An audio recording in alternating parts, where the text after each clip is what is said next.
Are you a travelpreneur who dreams of building a thriving business that gives you more time, financial freedom, and the flexibility to work from anywhere?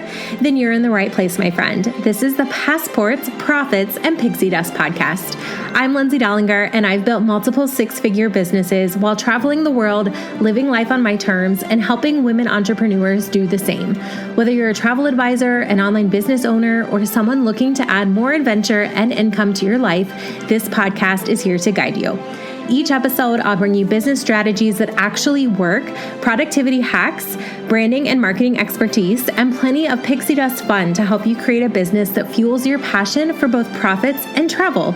So if you're ready to scale your business, attract more leads, and build a brand that lets you work from anywhere in the world, let's dive in and create and own your magic together. Hey friends, welcome back to Passports, Profits, and Pixie Dust. My name is Lindsay Dollinger, and I'm excited for our topic today. I based this episode actually off of a Facebook post that I just made that's gone pretty viral. You might have seen it if you follow me on Facebook. And it's a little different vibe, but it's something that's been on my heart for a while. And before we get started, let me just say this. This is not a venting session. This is not me complaining. This is not me saying everyone in the travel industry is this way, because honestly, I've met some really incredible people in this business. Some of my closest friends and mentors and collaborators have come from the travel agent world, travel advisor world, travel world in general. But I do want to talk about this because, especially for newer advisors, I feel like you need to be prepared. And so I'm going to give you some tips to help yourself with this. And maybe not even for newer advisors, because like I said, I've been an advisor for, almost 7 years next month. And this still affects me and I still notice it. So depending on the type of person you are, or, how much you pay attention, how many Facebook groups you're in, all these different things, like this might have come up for you. And that's that not everyone is going to be supportive of your growth. Not everyone is going to share what they know with you. Not everyone is going to celebrate your success. And if you're not prepared for that reality, it can really throw you off. And I'm just, with those things, really in general too, like your friends and your family, we could do a whole nother episode on what happens when your friends and your family and your closest people that you thought were going to be supportive of your business aren't, or when they sabotage it in ways that you weren't expecting. I actually had that with who was my best friend at the time. Very much. And it wasn't with my travel business. It was with my clothing business. I had a clothing boutique this was years ago at this point, almost 10 years ago. And really got in my head about my business growth. And so I kind of have learned along the way that it's important to be able to compartmentalize those relationships, like reminding yourself that your best friend doesn't necessarily always have to understand what's going on in your business, doesn't always have to know when you're talking about the Facebook algorithm. Like my friend didn't know that at all. And that when you find those people that do understand and do cheer you on, like keep them close, because those are really, really special, awesome people to have in your life. Okay, so that aside, we're going to talk now specifically in the industry itself, okay? And this came up for me. Honestly, I have noticed it for a really long time. If you did not know, my first host agency that I was in is one that a lot of people consider an MLM, although it technically is not. It works with an MLM, but you don't have to be in the MLM, which I was not for the majority of the time. I was just a travel advisor, travel agent. And I started noticing. So at first, I didn't really do much in the industry as a whole. Like I really kind of just stuck in my team pages, in the supplier groups that were for my agency that I found, because that company is a massive host agency. So I didn't really feel like I needed to, or have the time to, or honestly, I just really wasn't educated that there were other, there was big travel things going on, that there was ASTA, that there was River Cruise, that there was Cruise Worlds, CLIA events. Like I would see them, but I was just kind of like, oh, that's not really something that I have to do or need to do or whatever. So let me preface by saying that, because as I started wanting to do more of those things that were industry wide, I started hearing and seeing, especially on social media, but then I started hearing it in podcasts, the negativity toward the companies that are considered, or that they are MLMs. So like I said, a lot of people consider my former company an MLM, but it actually is not. And I mean, negativity to the fact that, I would try to join Facebook groups. So like travel agents selling fill in the blank destination, selling, a country name or something like that. And it would literally say in the group rules, like what, or the questions, what host agency are you with? If you're in one of these, or if you're in an MLM, we won't let you in. And that was my first one where I'm like, that's really crappy, because what do you think I'm going to do? And I'm sure there are people who quote unquote ruin this for other people, where they go in and their intention is, trying to recruit people to their team or whatever. But also, everyone in that group should already be a travel agent. So if they're happy with their host agency, why are we worried about them switching host agencies? But that was my first, experience of this industry being difficult to break into for some people. And like I said, I was with them for 6 years, and I treated my business like a business. I didn't do anything shady. And so me not having access to some of those things was actually one of the reasons that kept me small and kept me in that agency for so long, because I'm like, I don't want to be necessarily in these groups that, I did. So I canceled all my requests to join them, because I'm like, I don't want to follow you. I don't want to learn from you. I don't want to, if you're going to treat people that way anyway. So that's a different perspective. Like I said, I do understand where some of the negativity comes along, because, a lot of people maybe are just getting people signed up, just for the purpose of getting them signed up. And I understand where you think maybe that could be a bad rap in the agency world. However, I do want to remind you that for MLMs and network marketing in general, for the majority of those people, that's a stepping stone into entrepreneurship, into taking a business and growing something more seriously for the people who are serious about it. Because you can get tire kickers. Like I have known friends who joined a Disney specific agency, for example, and they ended up not working in his business either. Right. So it doesn't I don't know. Anyway, so that's where this first kind of got on my radar. Then I started hearing it specifically toward MLMs in different podcasts, different interviews I would hear with different people. And I was always very, I don't know if the grateful is not the word, but very much respected the people, especially the big name people who would be on podcasts, CEOs, maybe even of other host agencies, but of suppliers or different things that would come on, and they would say no, we like people in the MLM space. Again, that's a stepping stone usually to a more serious business down the road, kind of low barrier to entry. And so, we like our MLM people or whatever. So I was like, okay, not everyone thinks this way. This is nice. So that was where this originally kind of got on my radar. I went on a hosted trip. So I've been on another FAM. I went on a FAM last year with Alma Waterways. And I haven't been on a lot. I'll be honest, I haven't been on a lot of FAMs. I travel a lot, but not necessarily a ton of FAMs.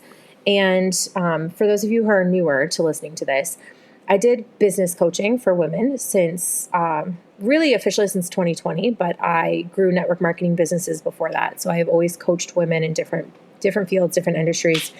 In beauty and online crafting, I've had a lot of clients actually who were occupational therapists, tutors. I worked with a lot of teachers for a very long time who were creating their own businesses. And so I have been to conferences. I have been to a ton of business conferences, whether it's online or in person. I've done masterminds. I consider myself a very well-rounded business owner. So I'm in a ton. This is actually kind of embarrassing, but I don't know if you have the new Facebook Forums app.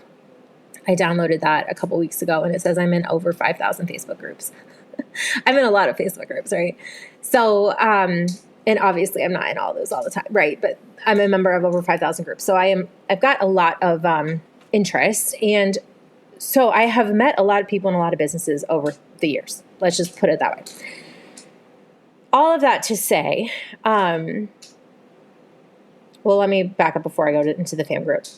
I had noticed probably about a year and a half ago when I started the process of transitioning from my old host to my new host, who is not in any way affiliated with anything. Everyone says they're great, like they have a very good reputation, not anything to do with MLM at all. And so I started getting into even more Facebook groups. Some of these Facebook groups that had put like the no MLM people, right? Some of these groups even have adjectives in the title. I'm trying to do this in a way that is not obvious, that makes you think that they are welcoming, right?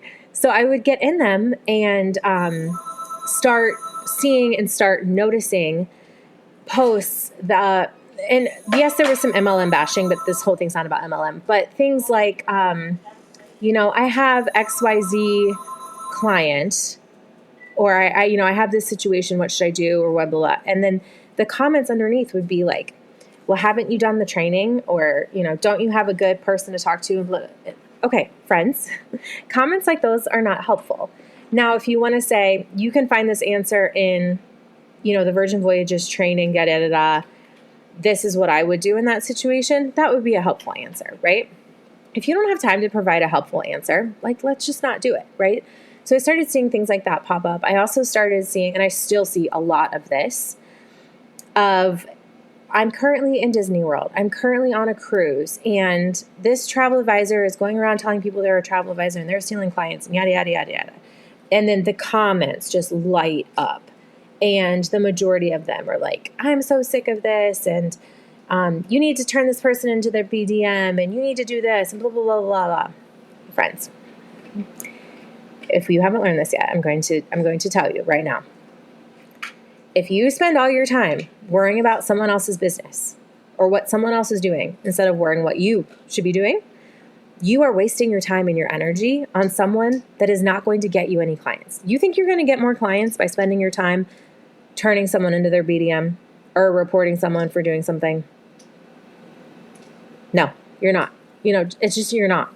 And so this is another thing that I have learned over the years, and I learned it a lot with network marketing too, where people would want to turn people in for this post they made, and they shouldn't be advertising this, and they shouldn't be saying, okay, you're not their boss. Block it, unfriend it, blinders on. You don't have to see it, right? And so just stop putting the time and the energy. Maybe if we just stop commenting on those posts, maybe the posts will stop. I don't know, but I see these posts all the time. Okay, so there's that. So we're still going into where this episode's coming from, right? I got two more short stories for you. So I went on my hosted trip to Mexico early June. And part of my awareness of this was to the fact that I finished school on June 1st. It was my last day of school. I, at that point, was still living in my dad's house, taking care of him post-fall, him and my sister. So my poor sister had to stay home with him for a whole week and take care of him and the dogs and the animals and everything while I was in Mexico and Honduras. And I think I just had really high expectations for this event. So part of that is on me too. I always think it is better to go into things with a little bit lower expectations than higher. But without going into a ton of detail, for the Mexico portion, I was pretty miserable most of the time. I actually hopped on a call. One of my friends does a coffee hour chat in his business community, and it's someone that, has coached me on and off throughout the years. We work together closely. He's a board member in my nonprofit, Kathy's Magical Memories. So I actually went outside of the hosted buyer lunchroom, and I joined that call, and I was in tears.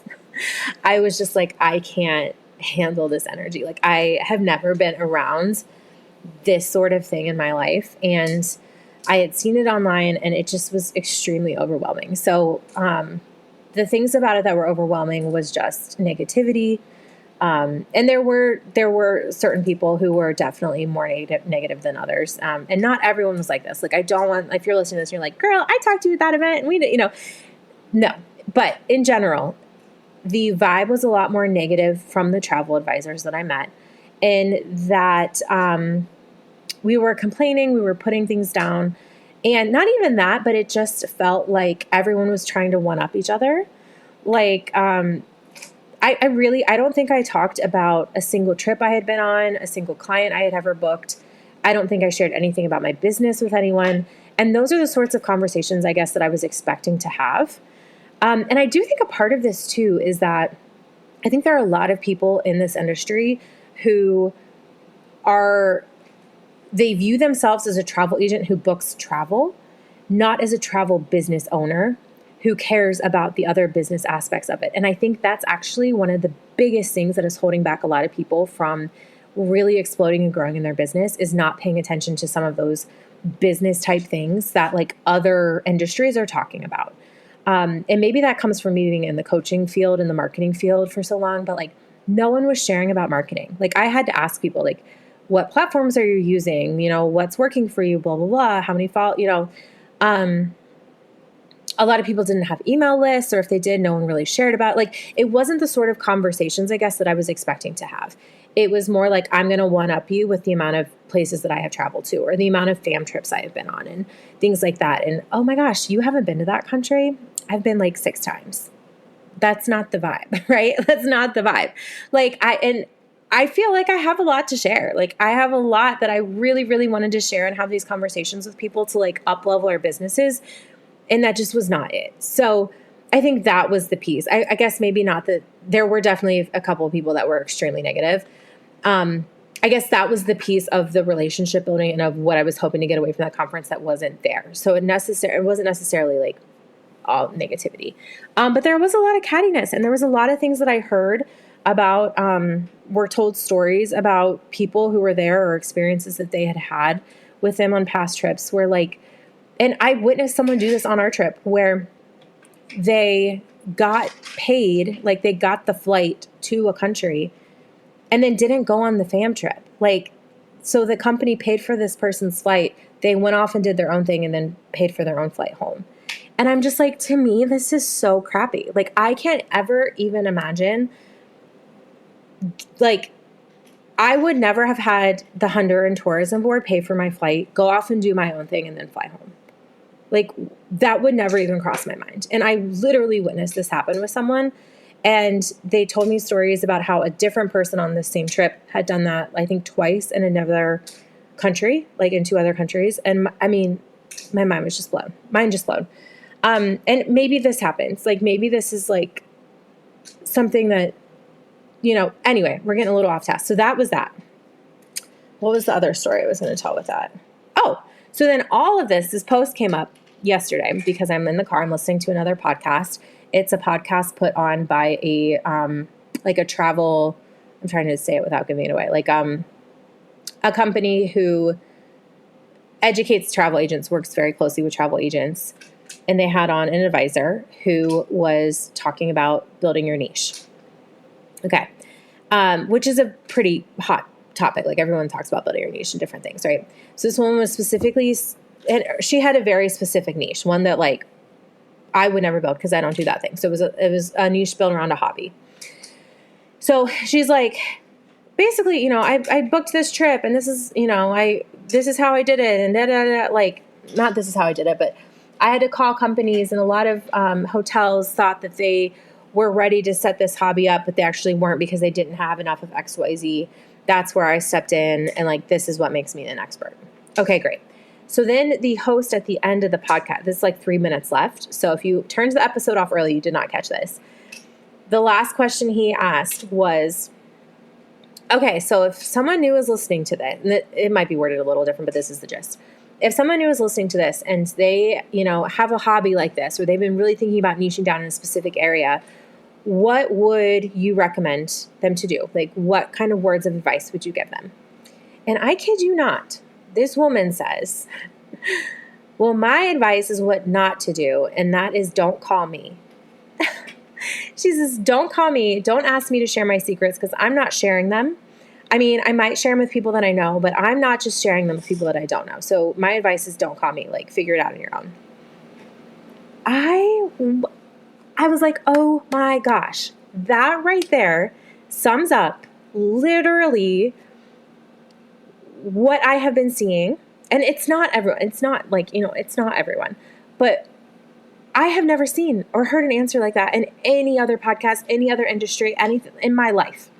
And I'm sure it happens, but I had not. And immediately, And I listened to his, and he was like, oh, and it didn't faze him. He was like, yeah, I mean, you just got to put yourself out there and try and do it. And then he like wrapped up the episode because it was time to wrap it up anyway. And I removed my download of that show. And I'm like, I might email him actually and tell him how put back I was by that statement. And me as a podcast host, if my guest had said that, I either would have edited that out and not even asked that question. I would have just ended the episode before that. Or I wouldn't have even aired that episode because that kind of energy gives me the ick. Like, this woman really did not give any value then, besides like, I'm going to toot my own horn and tell you all these awesome things that I'm not saying that we got to give away everything to people. Okay. We don't have to give away every little thing if you don't want to. If you don't feel comfortable doing that, that's fine.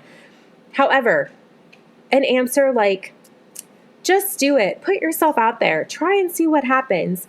Give yourself 90 days of marketing it and see if this is something, reach out to someone and see if they want to put a group together with you. Find people who share this hobby and there were so many things that she could have done without behaving and responding to that answer that way.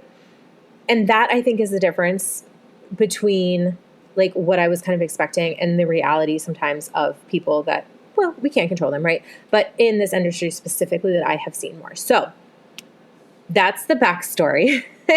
Now we're going to dive in to a little bit more of this. So when many of us enter the travel industry, we picture this community who love travel and love helping others and love sharing ideas. And as I've said, those people absolutely exist. Like, I have a handful of people that I message, especially when I was starting my agency. Like, there was a few people that and I'm just going to shout you out. Lori, Katie, Rita, you guys, you were my go-to people, and I'm sure I'm missing people, but I'm thinking specifically in the travel agents. Oh, Kim, who I met on my fam last year, we're still really close, and we bounce ideas. And heck, I steal stuff from her all the time.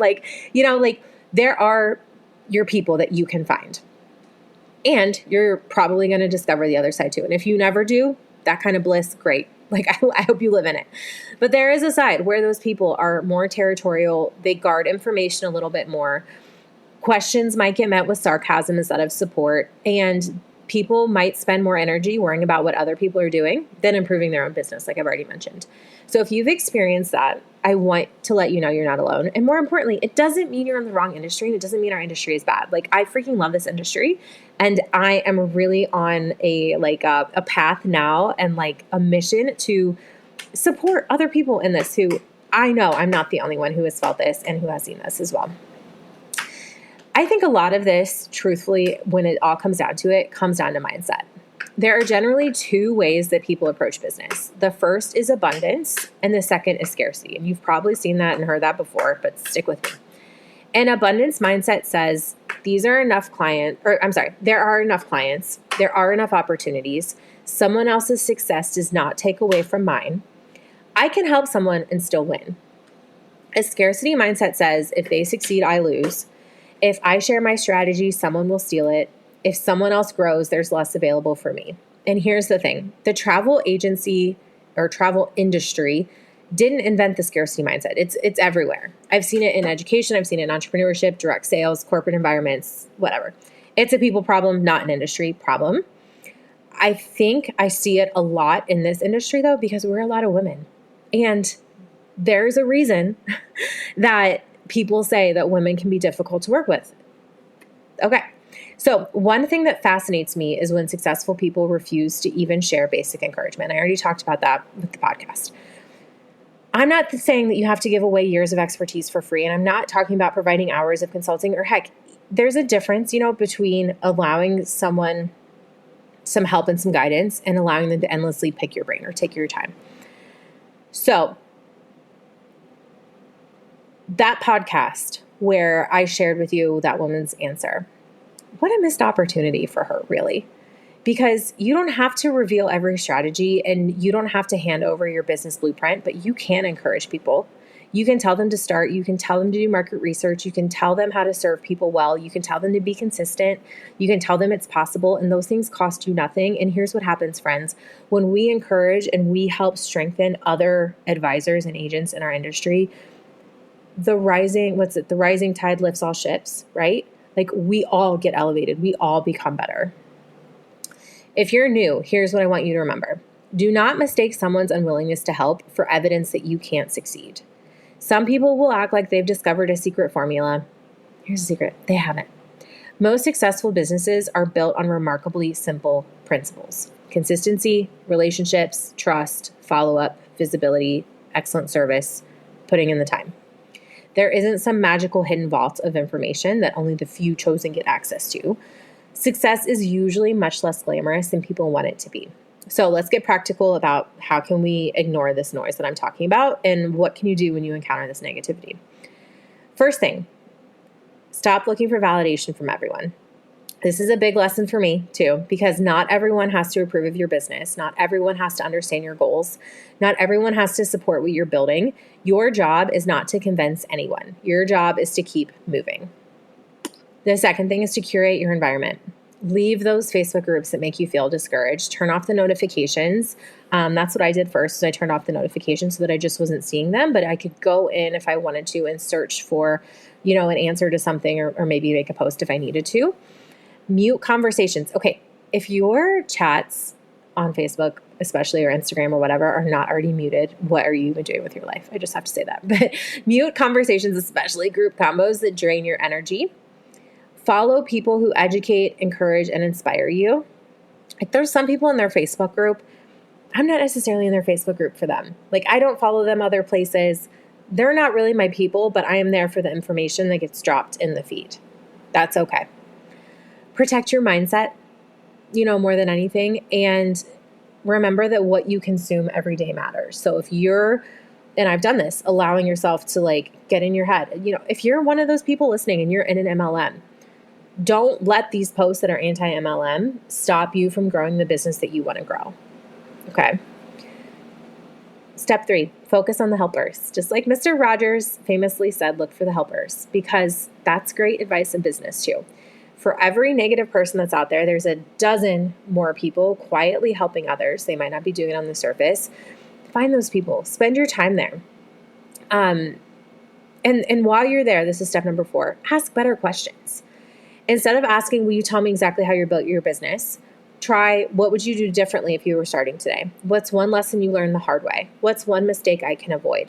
People are much more willing to share wisdom than they are to hand over the complete playbook to you, right? And some of that stuff I do think, you kind of quote unquote earn through relationships with people too. So this is a relationship business. It's a relationship business with your clients. It's a relationship business with other people in the industry. Build up those relationships so that you can ask these people the questions and they want to give those to you. And last thing, and this is maybe one of my favorite, become the person that you wish you had. This one might be the most important, because if you wish people were more supportive, be supportive. If you wish people shared more, share more. If you wish people encourage newcomers yourself. You don't change a culture by complaining about it. You change a culture by modeling something better. The best people in the industry absolutely do exist. I've met some of them. I have found them, and you probably have too. And hopefully if you haven't, then you will very soon.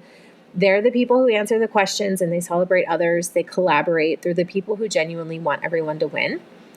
The people who understand that helping someone doesn't diminish their own success, those sorts of people. Because those are the people whose businesses I usually see thriving in the long run. Because remember, relationships matter, reputation matters, your character matters, and those are the things that may or may not always be visible out there on the internets, right? But especially in person, you can tell. You can tell those sorts of things. So if you've ever felt discouraged by negativity or gatekeeping or competition in this business, I want to leave you with this. Do not let a handful of people determine your view of an entire industry. Do not let someone else's scarcity become your mindset. Do not let gatekeepers convince you there's no room for you, because there is. Don't be afraid to cry a little if you need to, like I did in Mexico. I cried, got it out, vented to, my friends who, had some words of wisdom for me, and to my sister, I would call her. You have those people to support you. They might not necessarily be in the room, but you can put your blinders on, right? You can put your blinders on. You can show up. You can remind yourself, like my sister kept saying, well, find the people who are good, find the people who you can ask the questions to. Try to learn as much and absorb as much as you possibly can from this experience. And I definitely did. It was not all bad. I think, like I said, my expectations were just a little bit different. going into that room than what things ended up being. And more than anything, I think I probably was disappointed. Keep learning, keep serving, keep showing up, keep finding your people. And hey, don't forget, like I have mentioned, you don't have to just be in travel groups. You are a business owner. You can find business groups, business communities, masterminds, memberships, different things like that outside of the travel industry. It's actually one of the things that I talked about a lot before I niched this podcast into travel, because it was just kind of a general online business podcast. I grew a lot of my businesses in the past by taking ideas and modeling things off of what my friends were doing in other industries. So what was my friend doing in real estate? What was my friend doing in her Etsy store? What was my friend doing in her therapy business that I could somehow tweak and apply and learn from those other people? And I think that's kind of the beauty of how I built my business. I guess not everyone has to do things the same way, but I think having that really well-rounded approach and not just focusing on specifically travel is a really good strategy as well. Be the person who opens the door instead of guarding it, because that's how we build better businesses. That's how we build a better industry. So thanks for listening. If this episode helped you, or if you know someone who has encountered maybe some of those things that I have or is newer in the industry, please share this with them so that they can hear my stories, hear how I got through this, and then also listen to the advice, those 5 strategies that I gave you toward the end to really help you, almost like I said, keep the blinders on and stay really focused on what matters most, because when that happens, at the end of the day, that's how you build an amazing business. So go out there, friend, and create and own your magic. Talk soon. And that's a wrap on today's episode. I hope you're leaving today inspired, princess, to create, own, and spread your magic to the world. If you found value in this episode or know a girlfriend who needs to hear it, would you screenshot it and send it to her? And if you're feeling really generous, pop it up on your IG stories and tag me at Lindsay Dollinger so I can see you loved it and tell you thank you. I appreciate you. Now let's go do some amazing things. Bye-bye.